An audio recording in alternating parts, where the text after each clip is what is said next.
And welcome back to another edition of the Kids Corner.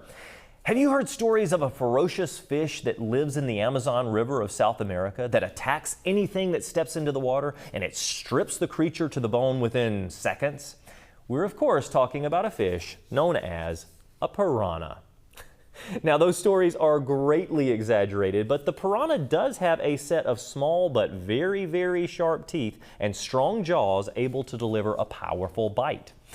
Now, piranhas of several different species are found in many of the freshwater rivers that flow through the Amazon basin of South America and are very common in some locations. Now, while they do have the reputation of being these vicious meat eaters, they actually eat more than just fresh meat.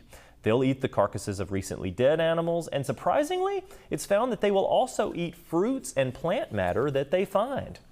Their most common food is other fish, and they actually will even eat each other if food is scarce. Now, the piranha I'm holding here is the species commonly known as the red-bellied piranha, and of course it's easy to see why as you can look down here. This specimen, it measures about 7 inches across, and it's a typical size, but they're sometimes found to be as large as 20 inches long. Usually, less than 14 inches is pretty common.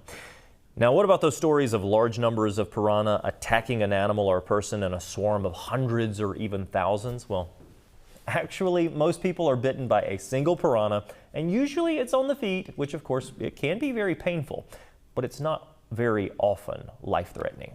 Piranha do sometimes gather in large numbers, but that's primarily a means of defense against an attack upon themselves rather than some type of a hunting strategy. Like many of the creatures found on Earth, it pays to have a healthy respect and keep some distance away from the piranha, but we don't need to live in fear. Let's learn to be both respectful and amazed at these creatures, and you can come see this specimen along with thousands of other items for yourself at the Wonder Center and Science Museum right here in Dixon, Tennessee. Now coming up, scientists have been left puzzled by Saturn's moon Enceladus as massive geysers of water continue erupting into space long after they should have stopped. Now, if this process has been happening for billions of years, why hasn't it run out of material? After the break, we'll talk with former NASA scientist David Rives, who reveals why Enceladus is a major problem for deep time models. Don't miss it next on the Genesis Science Report.